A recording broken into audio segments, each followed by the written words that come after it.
Hi there, welcome to Prime Time. I'm Paul Orford and we're back again today with the Forex Therapist. She's been away for quite a while, so we're really happy to have her back. And today we're going to go with another monster subject of what is happiness. So Maria, what is happiness? It's hard to define, I think, because it's different, to every one of us. Everyone has a different definition of what's happiness to them. So to me, happiness is loving the present moment. So because sometimes, people put a lot of conditions for happiness, like if I get this perfect relationship, I will be happy. Or if things, go well with my career, I will be happy. So we sometimes put a lot of conditions for happiness. And once, one condition is met, then another one will pop up. So you cannot expect, everything to be as you want it to be happy. It's something about enjoying and loving the present moment. So if you're more of a perfectionist, does that mean that happiness is harder to attain? Yes. So, in a word. Yes, because you always want, things to evolve in a certain way. Yeah. You want better and better. And perfectionist means that you're actually chasing something that does not exist, because there's no such thing as perfection, I think. All right, cool. Now, I'm always on about the modern era, all right, and things like telephones, etc. Yeah. Is it harder nowadays to be happier, where we've got a telephone in our hands, or we're being stimulated mentally all the time, as opposed to, say, 25 years ago when we had no cell phones? I believe that happiness has a lot to do with connection, connection between people. So if you relate to other people well, and you're not lonely, and you have people around you, then your levels of personal happiness will be higher. So if your phone, or your social media activity is actually hindering you from connecting with other people, then it may be affecting your happiness in that way.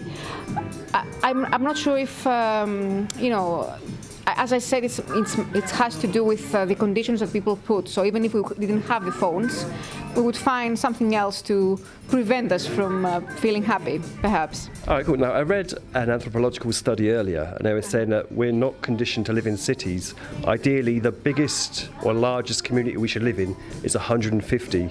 So by default, the larger city I live in, is there less chance of happiness? I never lived in a small village or in a community of 150 people, but I would imagine that there the connections would be stronger between people, so you would know your neighbors better probably, or if you had something happening to you, you would go and ask for help, from the villagers or whatever. So yeah, in that way it could make sense, but I think it's because of what I said earlier about connecting with other people. So is there a checklist? So let's say when I jump out of bed in the morning, I rip open the curtains and the world's a great place. What should I do to be happy? What we should be doing to be happy? Well, I think that if we are more grateful for what we already experience, we will be happier, because it's not really about a list. You may have everything in your checklist, but still you're probably not feeling happy. So it's not I have everything in my checklist and I feel happy. It's I am grateful for what I have already, even if my list is not ticked. And my gratitude is actually making me happy. I think it goes like that. Now, what viewers probably aren't aware of, I harass this poor lady quite a lot with questions on a regular basis. So here's a regular one which kind of comes up in conversation with ourselves, is like Maslow's hierarchy of needs. So if we have a base level of happiness, like shelter, food, etc., and the more we go up the hierarchy of needs, does that make us more unhappy, do you think? I think it's just that when you are looking to cover basic needs like survival and all that, you maybe don't have so much time to ruminate, and you have just to think about practical things and your survival. Our brain is a little bit wired to ruminate and think of negative thoughts and things like that. But I believe in a more spiritual way to be happy. This is why I say it again. It's like about whatever you've got and whatever you don't have, it doesn't matter. What matters is how you feel about it. Are you grateful for what you have? Are you loving your present moment? Because you cannot be happy in the past or the future. It's just about the present only. So yeah. But maybe if we kind of go back to that as well about just having the ability to survive. A lot of people pay a lot of money to go onto these holidays where they're just left on a hillside with a box of matches and told to survive. And also it's like that team building thing as well. So they're really going back to the base level of Maslow's hierarchy of needs, and they come out, they feel refreshed and happy because they've been at that base level. So is it in our DNA to kind of go back to that level? And secondly, should we do it once a week? Once per year, or something like that, where we go back to that base level to fulfill that primal need to make you happy.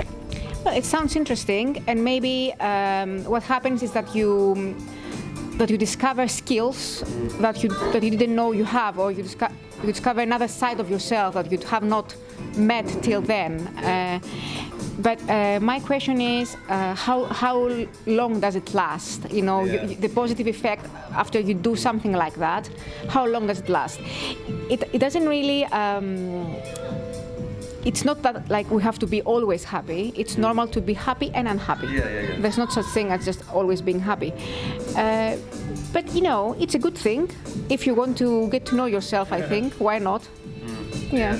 Because if you're always happy, it'd just be like a base level of normality, wouldn't it? You wouldn't be happy per se because you'd just be on the verge of a breakdown. How much?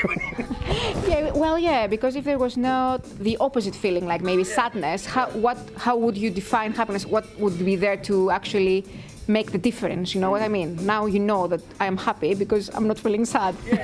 That's right, isn't it? You've got that contrast from down to up, and like we discussed before, if you do have that life which is a line in the middle between the two, I think you'd be more inclined to become sadder or depression at a later date because you're experiencing nothing. So there you go. All right, madam, anything else to add at all? I don't have anything else. If you have any other questions. Well, I do. I've got a surprise. I've got a survival thing we're going to do in about 10 minutes. We're going to go fight a bear. So. Okay. All right, look, thanks for watching, everybody. And we'll be back in a moment when we're going to shoot our next film. All right, thanks. Bye-bye.